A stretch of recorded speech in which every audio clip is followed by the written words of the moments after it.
കളമ്പാട്ട് രണ്ട് രീതിയിൽ അവതരിപ്പിക്കാറുണ്ട്. ഒന്ന് ബ്രാഹ്മണ കുലത്തിൽപ്പെട്ട കളമ്പാട്ട്, അത് കുറുപ്പന്മാരെ സമുദായത്തിൽപ്പെട്ട ആളുകളാണ് കളമ്പാട്ട് നടത്താറ്.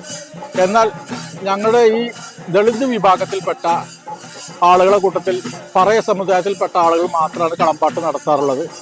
അതിൻ്റെ രീതിയിൽ ചില വ്യത്യാസങ്ങളുണ്ട്. കളം വരക്കാറില്ല ഞങ്ങളുടെ കളമ്പാട്ടിൽ.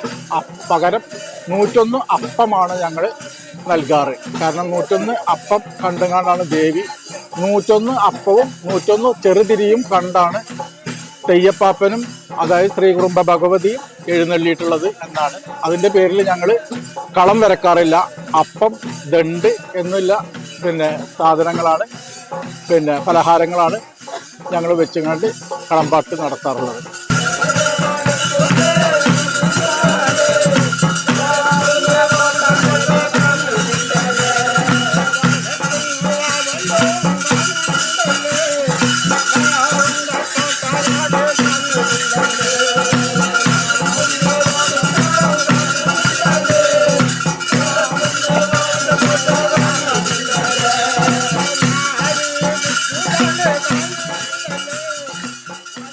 കളമ്പാട്ട് എന്ന് പറഞ്ഞാൽ കളമ്പാട്ടിന്റെ ചരിത്രം ശ്രീ ഭദ്രകാളി, അതായത് ആദിപരാശക്തി ജനിക്കുന്ന സമയത്ത് ഭൂമിയും ആകാശവും ഇല്ല എന്നാണ് പറയുന്നത്. അതിനുശേഷം മേൽഭാഗം ആകാശവും കീഴ്ഭാഗം ഭൂമിയും ശ്രീ മഹാദേവി, ആദിപരാശക്തിയായ ദേവി സൃഷ്ടിച്ചു എന്നാണ് നമ്മളെ ഐതിഹ്യത്തിൽ പറയുന്നത്.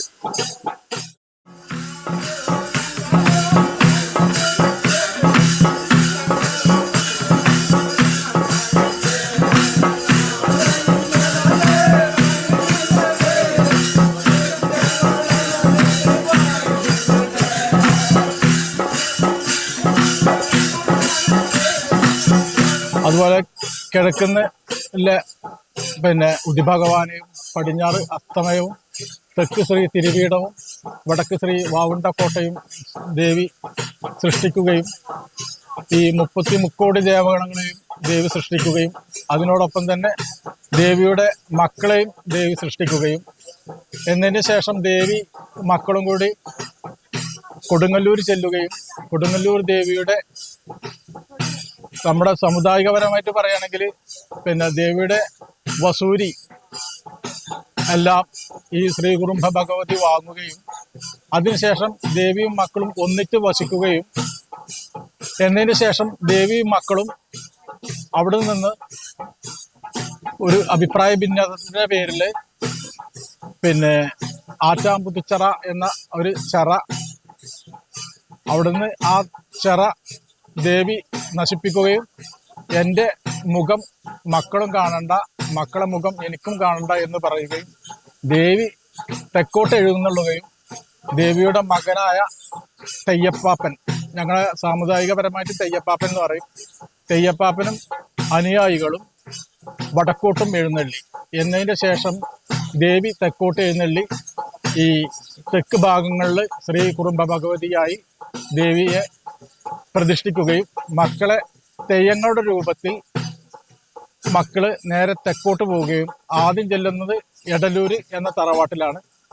എടലൂരിൽ നിന്ന് മക്കൾ കൊടലൂര് എന്ന് പറയുന്ന സ്ഥലത്തും, കൊടലൂരിൽ നിന്ന് കുറ്റിപ്പുറം എന്ന സ്ഥലത്തും, കുറ്റിപ്പുറത്തു നിന്ന് മങ്ങാട്ര എന്ന സ്ഥലത്തും, മങ്ങാട്രയിൽ നിന്നും മങ്കട എന്ന തറവാട്ടിലും, മങ്കടയിൽ നിന്നും നമ്മുടെ അടുത്ത പ്രദേശമായ പെരിന്തൽമണ്ണക്ക് സമീപമുള്ള കീഴാറ്റൂർ വരികയും, കീഴാറ്റൂർ വരുമ്പോൾ കീഴാറ്റിൽ തെയ്യം അഥവാ കീഴാറ്റിൽ തെയ്യപ്പാപ്പൻ എന്ന പേരിൽ അറിയപ്പെടുകയും അതിനുശേഷം തൃക്കുന്നശ്ശേരി മതിലകത്ത് അല്ലെങ്കിൽ തൃക്കുന്നശ്ശേരി തറവാട്ടിൽ, ഇവിടെ 4 തറവാട്, തൃക്കുന്നശ്ശേരി 4 തറവാട്ടിൽ തെയ്യപ്പാപ്പൻ ഇങ്ങനെ ഇവിടെ ആളനന്തരക്കാരെ കാണുകയും അതിനുശേഷം തെയ്യപ്പാപ്പന് ഇവിടെ ഈ മുത്തപ്പന്റെ കിഴക്ക് ഭാഗത്തായിട്ട് തെയ്യപ്പാപ്പന് ഇവിടെ നടക്കുന്ന കളമ്പാട്ടിനോടനുബന്ധിച്ചുള്ള ആ തറയിൽ തെയ്യപ്പാപ്പനെ കുടിയിരുത്തുകയും അതിനോടനുബന്ധിച്ച് തെയ്യപ്പാപ്പന്റെ കളമ്പാട്ടാണ് ഇപ്പം.